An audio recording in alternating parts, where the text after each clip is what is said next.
Man, it is a incredible encouragement and humbling to have all you guys here, and we just really appreciate your presence and taking the time to be here. I do want to say a thanks to Mayor Rybeck and for his words, even though he's ditching out on us, and for Bell Lumber and Poles, Marketplace Home Mortgage, University National Bank, Crew 2, our other sponsors and volunteers for making this gathering happen and making it a success. I would like to take a moment and ask the Urban Homeworks team to stand up real quick. It is an incredible privilege.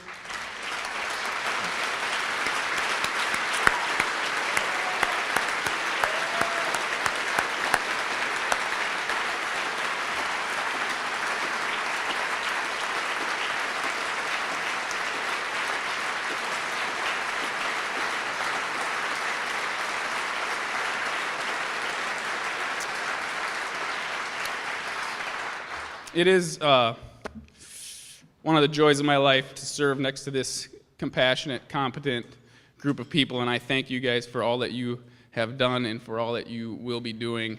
It is truly a blessing to work side by side with you. Thank you. And then I'd like to just take a minute and thank Kenny. Kenny and I have known each other for a while. You're like the second lease I signed when I started with Urban Homeworks back in the day. And I will never, ever forget that day, Kenny, when we were standing in the dining room of that apartment on Chicago Avenue, and Cody and I were there with you, and you started to tell us a little bit about where you had been and where you dreamed to go. And as dense as we are, we started to figure this out. That the gravity of this moment was intense for you. No keys, no kids. Without this house, you couldn't get custody of your children. And it takes an incredible amount of courage to stand up and tell your story, and I just want to thank you. You'll never know how much your story and our relationship has changed and altered me, and comes up and alters this team of people that are doing this work. And you are an inspiration and a hero. Thank you, Kenny.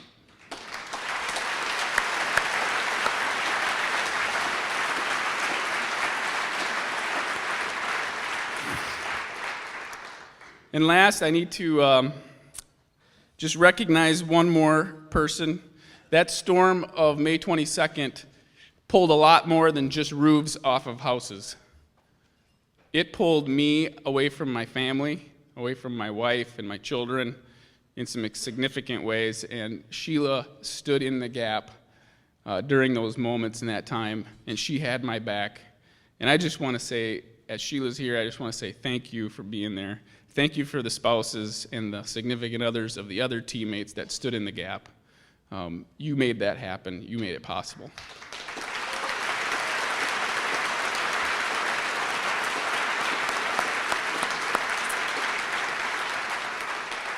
So 16 years ago, Sheila and I stood in front of a little church in a small town out in Clare City, Minnesota. Actually, the small town was in Minnesota. It was at Clare City. Anyway, we were out there.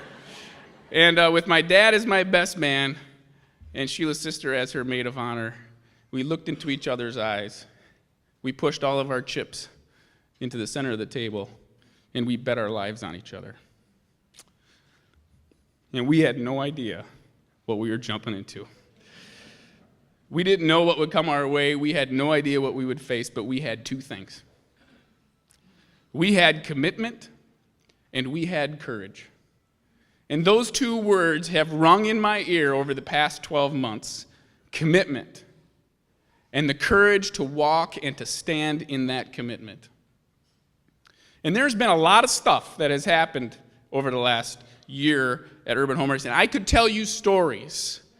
I could tell you stories of how the Urban Homeworks team, its extended family, and the community exemplified and manifest this kind of commitment and courage. I could tell you stories. I could tell you stories of families and urban neighbors and new homeowners that are living in homes today that were last year foreclosed and boarded at this time. I could tell you stories about the construction trainees, the volunteers, and the minority contractors that are getting the work done. I could tell you stories about the buildings that have been done and the buildings that will be done and the impact that is having on our neighborhood and in our blocks. I could tell you stories, believe me, I could tell you stories of what happens when a tornado rips through a neighborhood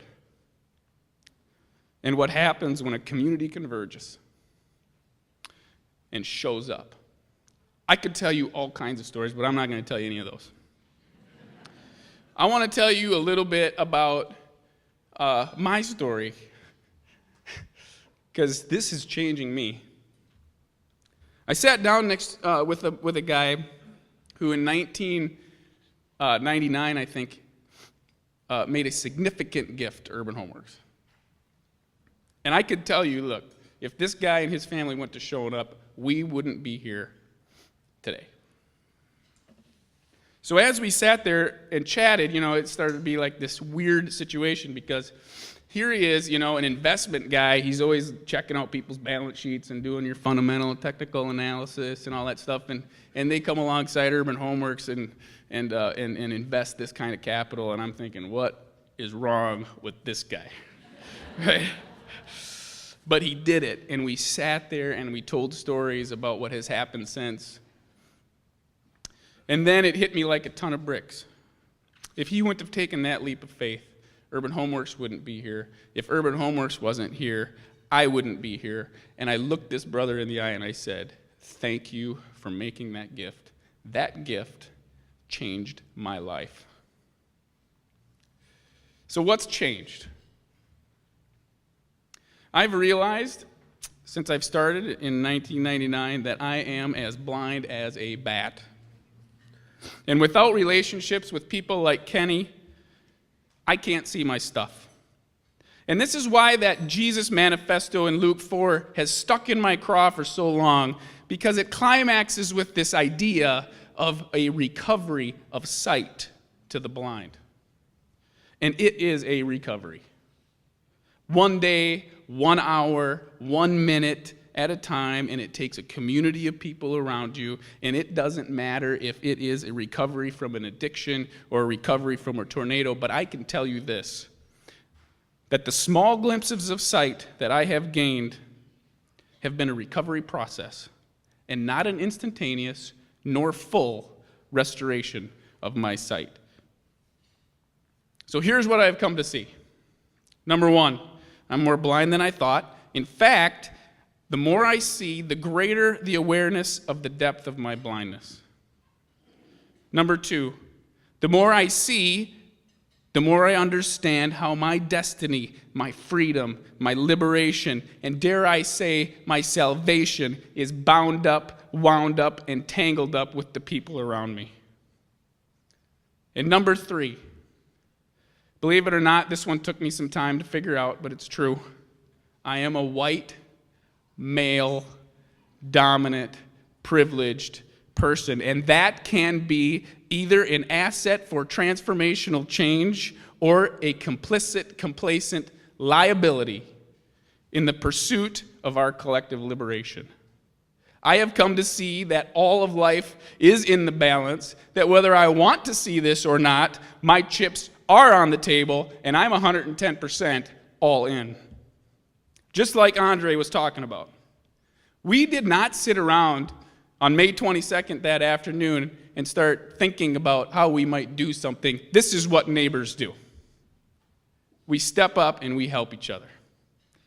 We didn't know what was going to happen when Mark Jensen at Cross Connections tickled us an email and said, hey, what do you say we ask a few folks to come volunteer with us?